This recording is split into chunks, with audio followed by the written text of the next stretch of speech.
Manjoli est une ville qui est née des entrailles des chemins de fer.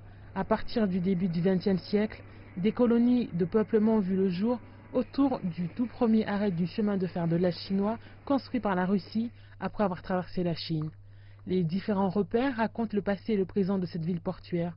Selon Wang Tietiao, président de la Société culturelle et historique, âgé de 66 ans. Cette maison en bois de style russe est encore debout aujourd'hui. Le port d'entrée du Nord est devenu un lieu de rassemblement pour les migrants et l'exotisme, mais ce n'est qu'à la fin des années 40 que Manjoli fut libre et devint une porte ouverte pour le pays nouvellement libéré.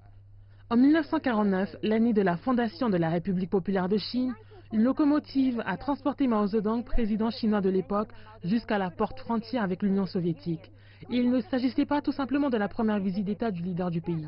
Depuis lors, le long de la voie ferrée, Manjoli est entré dans une nouvelle étape de l'ouverture.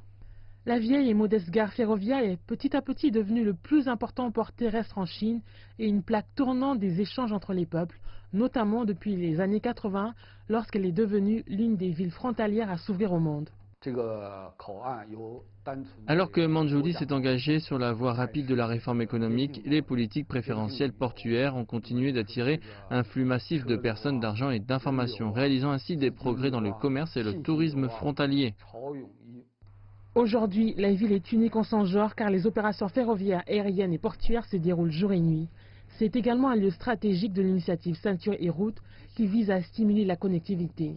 L'année dernière, quelques 1800 trains de marchandises entre la Chine et l'Europe ont traversé Manjoli via 53 itinéraires, soit près d'un tiers du total national. La hausse rapide du nombre de trains de marchandises entre la Chine et l'Europe révèle une hausse de la demande pour la consolidation et la distribution de services et de transports multimodal. Nous allons intégrer les forces respectives des trois ports et construire un centre CFS afin de s'ouvrir un peu plus et de stimuler l'économie portuaire.